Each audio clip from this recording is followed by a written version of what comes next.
The alarm screamed through the bridge of the warship Eternal Dawn. Captain Jiwon gripped the command chair as another explosion rocked the hull. Through the viewing screen, she watched 3 more coalition ships break apart under the relentless fire from the Kryn fleet. Shields at 15%. Commander Hyuk shouted from his station. His forearms worked frantically across the controls, his silver skin gleaming with stress hormones. We can't take another hit like that. Jiwon's mind raced. 20 ships had entered the Terex Nebula. Now only 5 remained, and the Kryn were closing in for the kill. The enemy vessels were massive, dark things that looked more like flying fortresses than ships. They had appeared without warning, crushing every defense the coalition had prepared. All ships, emergency jump on my mark, Jiwon commanded. She hated retreating, but there was no point in dying here. 3, 2, 1, mark. The Eternal Dawn lurched as the jump drive engaged. Space twisted around them, and then they were gone, leaving the nebula and the wreckage of 15 good ships behind. When they emerged 3 sectors away, Jiwon allowed herself to breathe. The bridge crew sat in silence, processing what had just happened.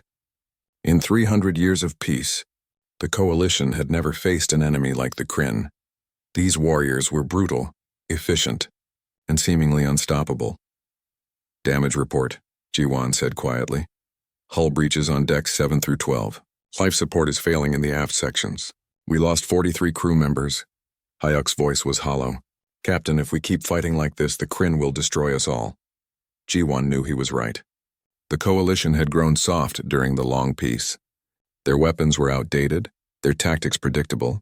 The Kryn had studied them well before attacking. Set course for the abandoned station at Waypoint Sigma, she ordered. We need repairs and time to think. The station had once been a thriving trade hub, but it had been empty for decades. As the Eternal Dawn docked, Jiwon gathered her senior officers in the conference room. Among them was Ambassador Nari, a thin, scholarly alien whose people specialized in history and archaeology. We need help, Jiwon said bluntly. The Kryn are too strong. Does anyone know of allies we haven't contacted? Ancient weapons we could use? Anything? The officers looked at each other, but no one spoke. They had already tried everything. What about the old races? Nari said slowly. The ones from before the coalition was formed? Hyuk made a dismissive gesture. They're all gone or too weak to matter. We're the strongest civilization in known space, and we're losing. Not all of them are gone, Nari said. She pulled out a datapad and placed it on the table. While the crew was making repairs, I explored the station's database. It's old, very old. I found something interesting. She activated the pad and a hologram appeared above the table. It showed fragmented text in several ancient languages. These are stories, Nari continued. Legends, really. About a species called humans or Terrans. They came from a planet called Earth in the Sol system. I've heard of them, one officer said. Children's tales. The monsters from the dark. Exactly, Nari said. But what if the stories are true? According to these records, humans were involved in a massive war about 600 years ago. A war so terrible that multiple species begged them to stop. Hyuk laughed. That's ridiculous. These humans supposedly had no natural armor, no telepathic abilities, no enhanced strength. How could such a weak species be dangerous? Nari's eyes gleamed. That's what makes the stories fascinating. They were dangerous precisely because they had none of those advantages. They had to adapt, to think, to create weapons and strategies that overcame their weakness, and they were very, very good at it. Jiwon leaned forward. What happened to them? The records are unclear. Some say they were destroyed. Others say they destroyed themselves. But there's a third possibility. Nari pulled up another document. This is a treaty, dated 600 years ago. Multiple coalition species agreed to quarantine the Sol system. No one goes in, no one comes out. Quarantine? Jiwon said. You think they're still there? The treaty is very specific. It doesn't say the humans are dead. It says they must remain isolated for the good of the galaxy. Nari looked around the table. What if they quarantined themselves? What if they chose to leave because they were asked to? The room fell silent. The idea seemed impossible, yet there was something compelling about it. This is fantasy, Hyuk said firmly. We're discussing myths while the Kryn burn our worlds. We need real solutions, not stories. Then give me a real solution, Jiwon snapped. She was tired, scared, and desperate. Tell me how we stop the Kryn with what we have. Hyuk had no answer. Jiwon turned back to Nari. These records, do they have coordinates for the Sol system? Nari nodded slowly. They do? But Captain, the quarantine zone is marked with warning beacons. Going there is forbidden by Coalition law. Coalition law won't matter if we're all dead, Jiwan said. She stood up, her decision made. I'm going to Sol. If the humans are there and they're as dangerous as the legends say, maybe they can help us. If they're not there, we've lost nothing but time. And if they are there and they're hostile? Hyuk asked. Jiwan smiled grimly. Then we'll have found someone even the Kryn should fear. The meeting ended and the crew prepared for the journey. Young Lieutenant Doyen approached Jiwan in the corridor. He was fresh from the academy, his scales still bright with youth. Captain, I believe in the human legends, he said quietly. My grandfather told me stories his grandfather told him. About the war. About what humans could do when they were pushed. And what could they do? Jiwan asked. Doyen's voice dropped to a whisper. They could win against impossible odds. They never surrendered, never gave up. My ancestor fought alongside one human soldier, who held a position alone for 3 days against an army. When reinforcements finally arrived, the human was still standing, surrounded by enemies he had defeated. Is that why they were feared? No, Captain. They were feared because when the enemy finally surrendered and begged for mercy, the human gave it to them. That's what made them truly terrifying. They could be monsters in battle, but they chose when to be merciful. That choice, that control, that's what made other species afraid. Jiwan thought about that as the Eternal Dawn left the station and set course for the Sol system. Somewhere ahead, beyond the warning beacons and the quarantine zone, might be the answer to their prayers or the end of everything. She hoped the legends were true. The galaxy needed a miracle, and humans, if they existed, were the closest thing to one she could find. The Eternal Dawn approached the edge of the Sol system 3 days later. The journey had been tense, with every crew member wondering what they would find. Jiwan stood on the bridge, staring at the viewing screen. Ahead, she could see the old warning beacons still active after centuries. Reading the beacon messages now, Doyen reported from the navigation station. His voice trembled slightly. They're in 73 different languages, all saying the same thing: turn back. This system is forbidden. Entry means death. How encouraging, Hyuk muttered.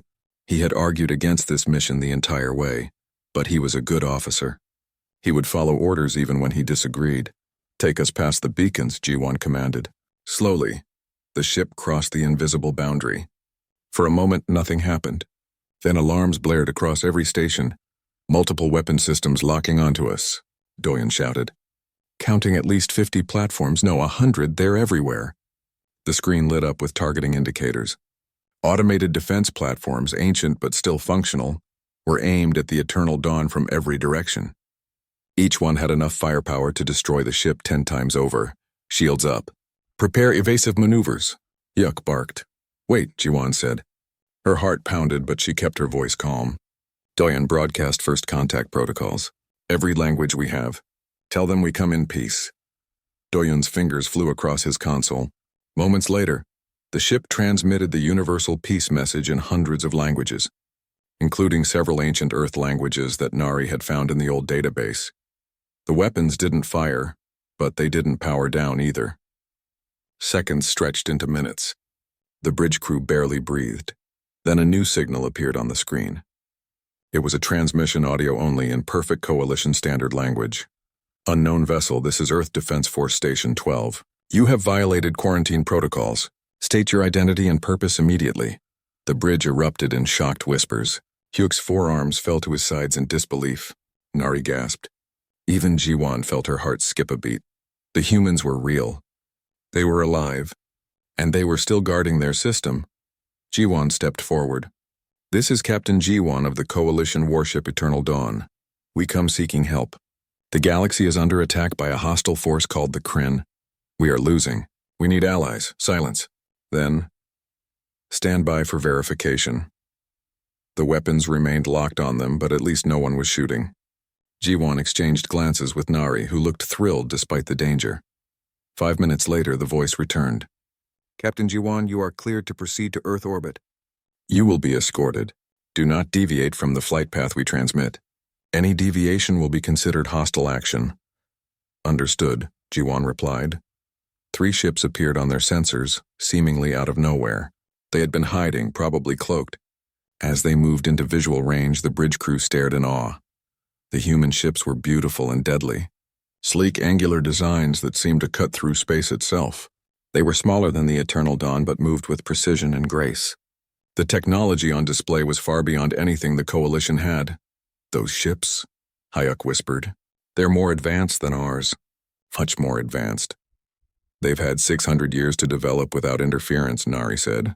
While we maintained peace, they kept innovating.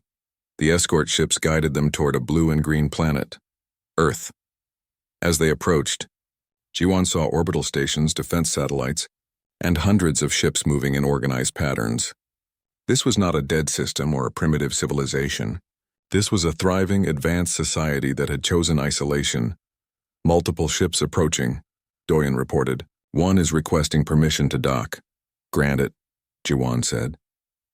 The human ship attached to their docking port with barely a sound. Moments later, Jiwan received notification that someone was coming aboard. She went to the docking bay with Hayuk, Nari, and a small security detail. The airlock opened, and a human walked through. Captain Junho was tall by human standards, with dark hair and eyes that seemed to measure everything they saw. He wore a uniform that was simple but clearly military. Behind him came two soldiers, armed but not threatening. Jiwan had seen images of humans in the old records, but seeing one in person was different. They looked so fragile, with soft skin and no visible natural defenses. Yet Junho carried himself with quiet confidence. Captain Jiwan, Junho said, extending his hand in the human greeting gesture. Jiwan had read about this and clasped his hand carefully. Welcome to the Sol system. You've traveled a long way. Thank you for not destroying us, Jiwan replied. Junho smiled slightly. The defense grid is automatic, but we monitor all approaches. We knew you were coming before you crossed the beacon line. He looked at the group. I understand you're requesting assistance? Yes, may we speak somewhere private? Yunyo nodded, and they moved to a conference room. Once seated, Jiwan explained the situation. She told him about the Kryn, about the battles, about the thousands already dead and the millions more at risk. Junho listened without interrupting. When she finished, he sat back and studied her.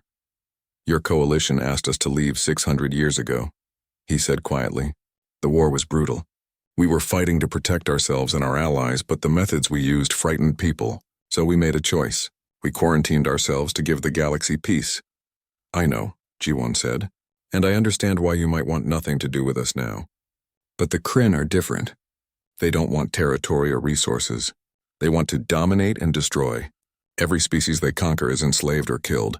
Why should we care? Hunyo asked. His voice wasn't cruel, just honest. You exiled us. You made it clear we weren't welcome. Why should we risk our people for a galaxy that rejected us? Nari spoke up. Because you're human. The legends say you fought not just for yourselves, but for those who couldn't fight. That's why people feared you. Not because you were violent, but because you chose when to show mercy and when to fight. You had principles. Junho looked at her with something like respect. You've done your research, Ambassador. Yes, humans have principles. That's exactly why we left. We didn't want to become the monsters everyone feared. Then help us not become victims, Jiwan said. I'm not asking you to fight our war. I'm asking you to teach us how to fight it ourselves, or at least stand with us so the Kryn know they face more than just the coalition. Junho stood and walked to the viewport looking at Earth below. I need to take this to my superiors. You'll be given quarters on one of our orbital stations while the Global Assembly debates. It could take days. We don't have days, Hyuk said. The Kryn could be attacking another world right now. Then people are dying while we talk, Junho said. That's terrible. But I won't commit humanity to war without proper authorization. We learned that lesson a long time ago. He left, and the coalition officers were escorted to a station. The quarters were comfortable, almost luxurious. But Jiwan couldn't relax. Everything depended on what the humans decided. That night, Doyen found her looking out at Earth. Do you think they'll help? He asked. I don't know, Jiwan admitted. But I understand their hesitation. We asked them to leave. Now we're asking them to come back and fight.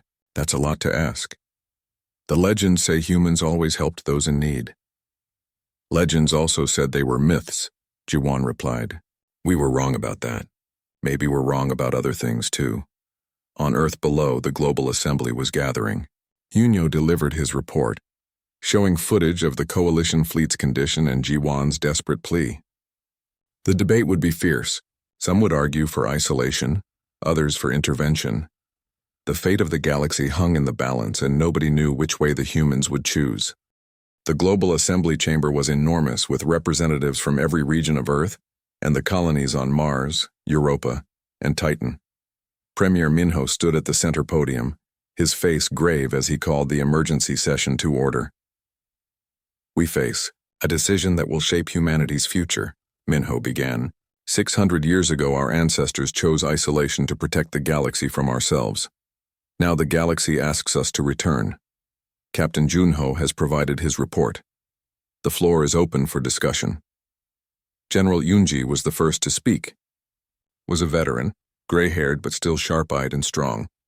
The evidence is clear. The Kryn are committing genocide across multiple systems. They've destroyed 12 coalition worlds in 4 months. If we do nothing, millions more will die. "And that's tragic," said Representative Kwan from the Pacific Council. "But it's not our responsibility. We didn't start this war.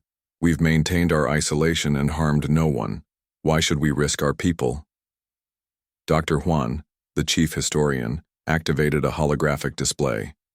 Images filled the chamber, showing the old war. Burning planets, fleeing refugees, and human soldiers fighting desperate battles. "Let me remind everyone why we left," Dr. Huan said. "This was the Battle of Varus IV. Human forces held off an invasion force 10 times their size for 3 months. We won, but the methods we used terrified our allies. Biological weapons, psychological warfare, tactics so brutal that enemy soldiers surrendered rather than face us. The images changed, showing meetings between human leaders and coalition ambassadors. The ambassadors looked frightened, pleading. They begged us to stop," Dr. Huan continued. "Not because we were losing, but because we were winning too well. They feared what we might become if the war continued. So we made a choice. We left, believing the galaxy would be safer without us, and it was," Minho said. 300 years of peace followed our departure. "Until now," General Yunji countered. "The Kryn appeared because the coalition grew weak during that peace. They have no teeth, no experience with real war. They need us." A young man stood up, Corporal Seojin, representing the Military Youth Council. "Premier, I'm 23 years old. I've trained my entire life for combat I never thought I'd see. My generation has heard the stories of what humans can do, but we've never proven ourselves. Maybe it's time we show the galaxy that humanity isn't just about war. Maybe we can be protectors." "Noble words," said Representative Kwan. "But protection requires violence. Are we ready to become killers again?" "We never stopped being capable of it," General Unji said bluntly. "We just chose not to use that capability.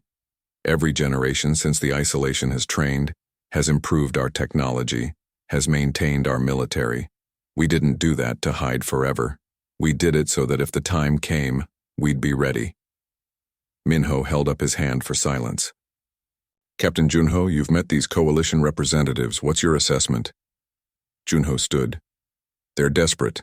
Their fleet is outdated. Their tactics are predictable, and their people have forgotten how to fight. Captain Jiwon is brave and intelligent, but she's leading people who don't understand modern warfare. Without help, they'll lose." "And if we help them?" Minho asked.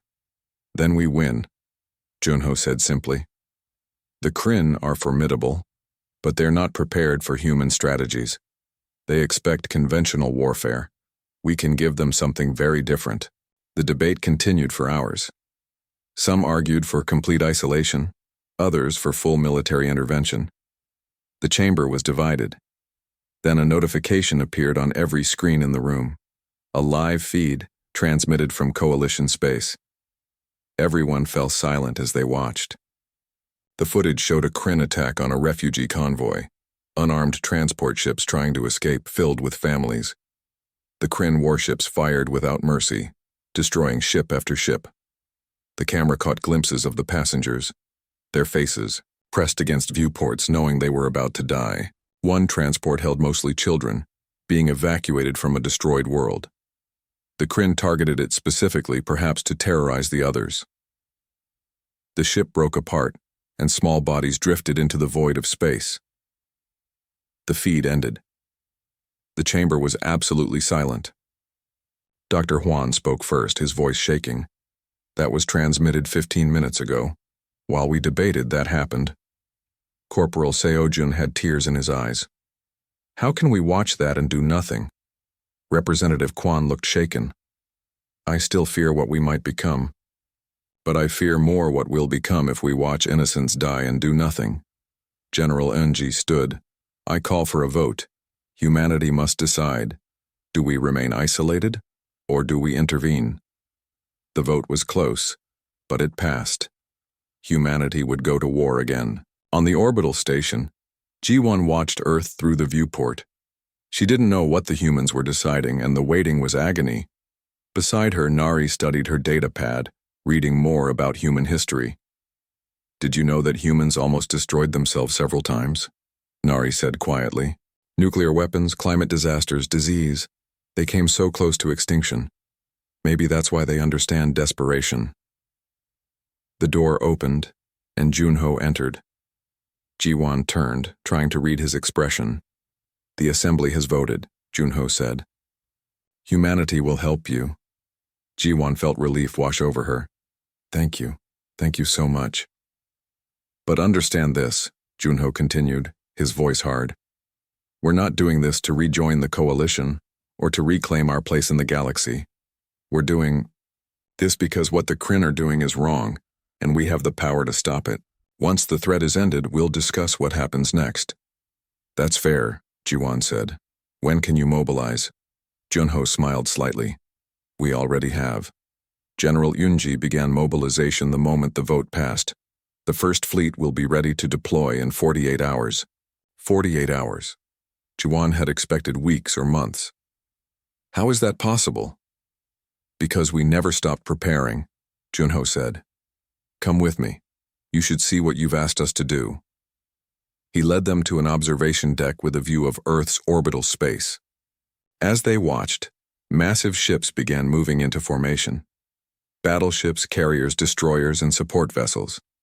Hundreds of them, appearing from hidden bases and defense stations. This is one fleet, Junho explained. We have 5 more. Each fleet has been training in coordination, strategy, and tactics for generations. We've run simulations of thousands of possible combat scenarios. We've developed weapons and defenses that the coalition has never seen. Yuk stared at the display of military might. You could have conquered the entire galaxy with this. Yes, Junho agreed. That's exactly why we left. Power without restraint leads to tyranny. We learned to restrain ourselves. Below them, a training facility was visible through the viewport. Human soldiers were running combat drills. Nari watched them closely. They moved differently than coalition soldiers, she observed. More coordinated, almost like a single organism. Human military doctrine emphasizes unit cohesion, Junho explained. We don't have natural armor or enhanced strength, so we learn to fight as one. A human squad is more dangerous than the sum of its individuals. Ji-won noticed something else. Your soldiers look young. Most are in their 20s or 30s, Junho confirmed. They've trained for this their entire lives. For them, this war will be the test of everything they've learned. They're eager to prove themselves. I hope they understand what war really means, Ji-won said quietly. Junho's expression darkened. They will.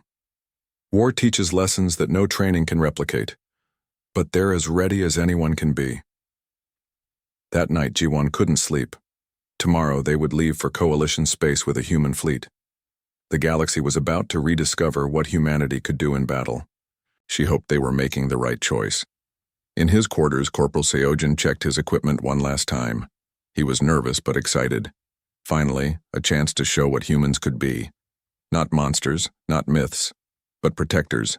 General Eunji stood in the command center, watching deployment status reports scroll across screens. She had fought in training exercises and simulations, but never a real war. Tomorrow, that would change. She thought about the children in that refugee convoy and felt her resolve harden. The Kryn would learn what it meant to face humanity's full military might. The die was cast. Humanity was returning to the galactic stage and nothing would ever be the same. The Kryn armada surrounded Kethis Prime like a tightening noose. Warlord Greethok watched from his command ship as the planet's defenses crumbled. This world was important to the Coalition, a hub of trade and culture. Its fall would break their spirit. The orbital stations are destroyed, his tactical officer reported. Ground forces are ready to land. The population is attempting evacuation. Destroy the evacuation ships, Greethok ordered. Let them watch their people die. Fear is our greatest weapon. The Kryn had conquered 17 systems using this method. Overwhelming force, brutal tactics, and no mercy. The Coalition forces were weak, soft from centuries of peace. They broke easily. Warlord knew contacts entering the system. The sensor officer announced. Multiple ships, unknown configuration. Greethok turned to the display. A fleet was approaching. But these ships were different from Coalition vessels. Sleeker, faster, moving in perfect formation. Who are they? Greethok demanded, unknown. They're not broadcasting identification. Wait, we're receiving a transmission. A voice came through, speaking the Kryn language perfectly. Kryn forces, this is Captain Junho of the Earth Defense Force. You are ordered to withdraw from Kethis Prime immediately. This is your only warning, Greethok laughed. Earth? I've never heard of it. You dare challenge the Kryn armada? Yes, came the simple reply. Then you will die like the others, Greethok said. He cut the transmission and turned to his officers. Destroy them. The Kryn fleet moved to engage, confident in their numerical advantage. They had 40 warships against the newcomers' 20. But as the battle began, Greethok realized something was wrong. The human ships moved unlike anything he'd seen before. They didn't engage in traditional formation combat. Instead, they scattered, attacking from multiple angles simultaneously. Their weapons were precise, targeting specific systems rather than just hitting hulls. A Kryn battleship exploded as a human missile bypassed its shields using some kind of phase technology. Another lost its engines to a perfectly placed shot. The human ships moved so fast that Kryn gunners couldn't track them effectively. How are they doing this? Greethok roared. Focus fire on one ship. Destroy it. 10 Kryn vessels concentrated their fire on a single human destroyer. The ship's shields flared but held, and it returned fire with devastating accuracy. It seemed to predict where the Kryn ships would move, placing shots where they would be rather than where they were. On the bridge of the human flagship, General Yunji watched the tactical display with cold efficiency. Advance Pattern Sigma. Target their command vessel's communication array. The fleet responded instantly. Human doctrine emphasized communication and coordination. They had practiced these maneuvers thousands of times. Every captain knew what the others would do without needing orders. Sergeant Yuna led a boarding team in a stealth ship, invisible to Kryn sensors. Their target was a Kryn command carrier, the brain of the enemy formation. While the main fleet kept the Kryn busy, Yuna's team approached unseen. Prepare for breach, Yuna whispered into her comm. Her team of 12 soldiers readied their weapons. They wore powered armor, light but incredibly strong, enhanced with technology the Coalition had never imagined.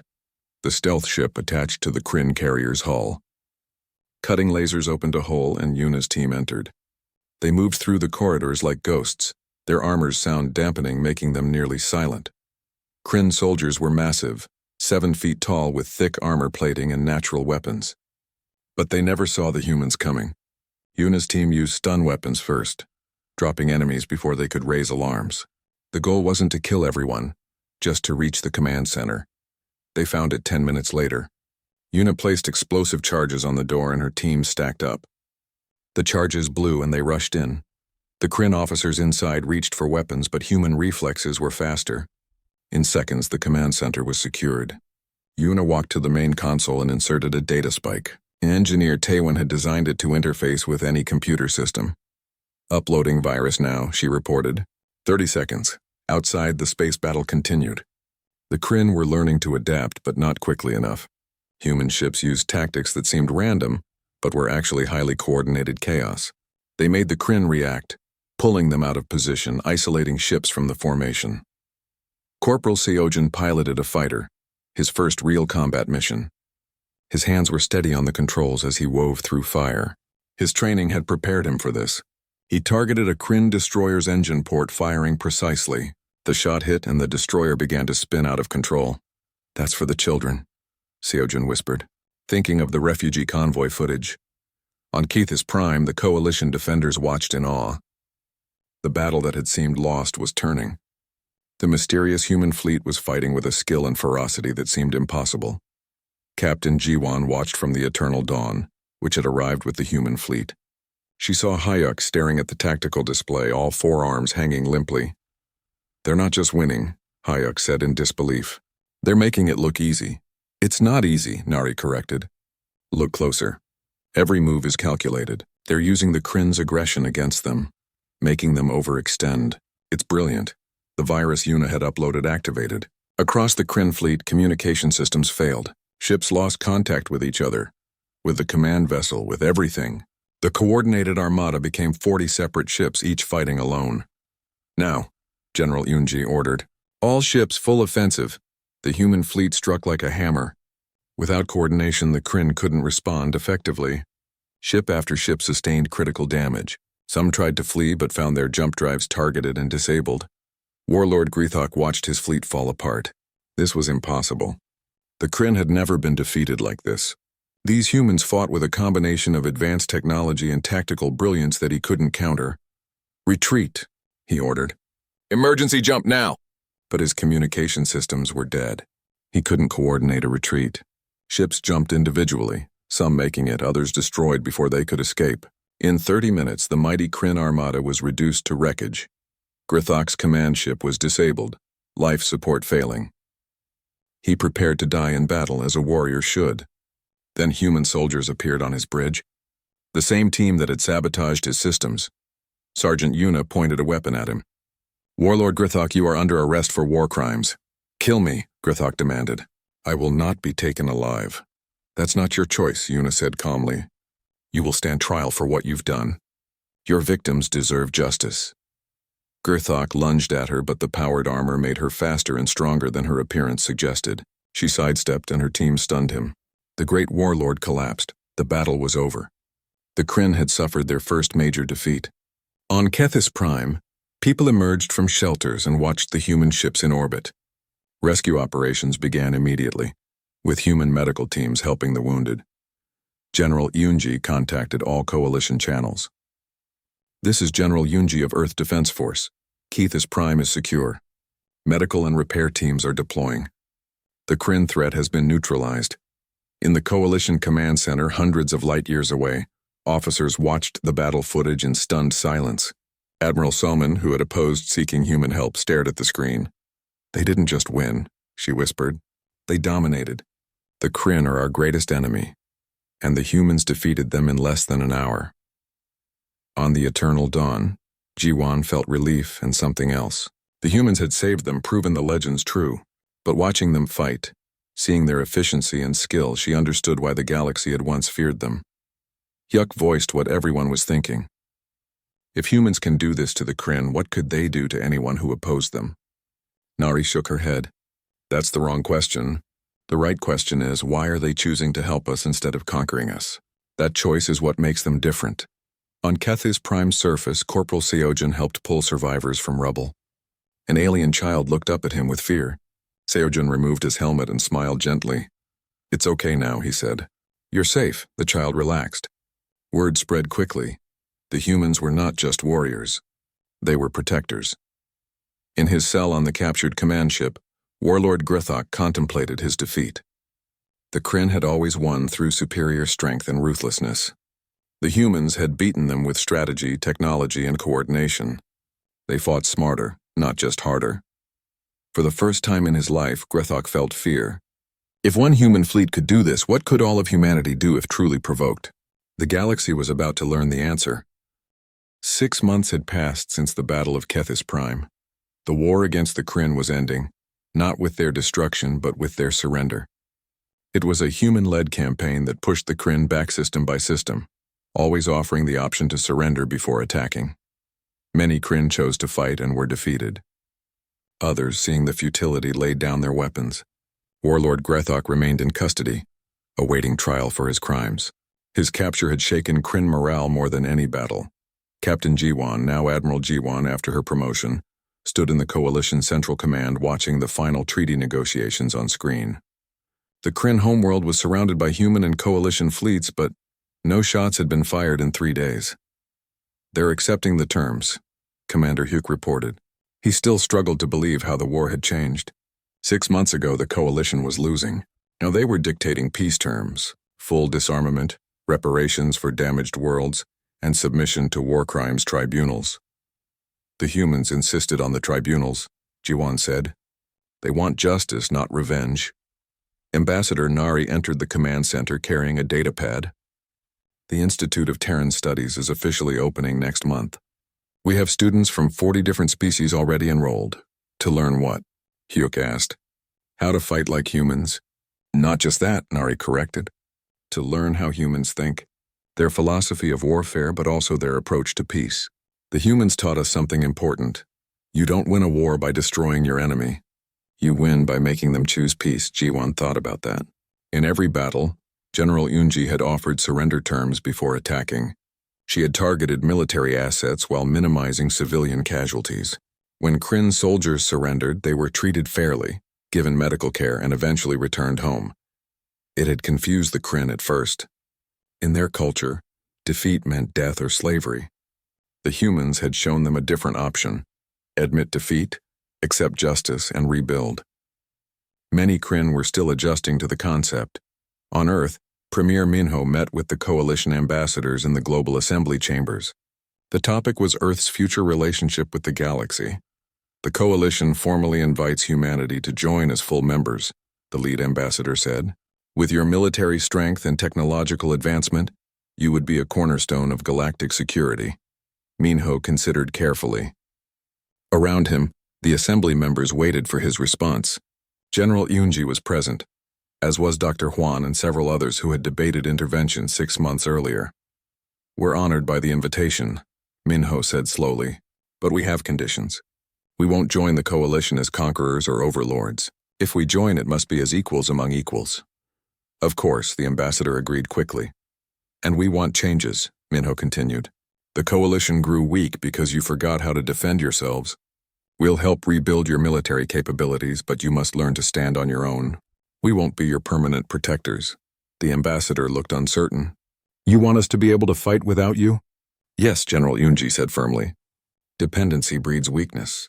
We'll train your soldiers, share our technology, and help you build proper defenses. But the goal is for every coalition species to be able to defend itself.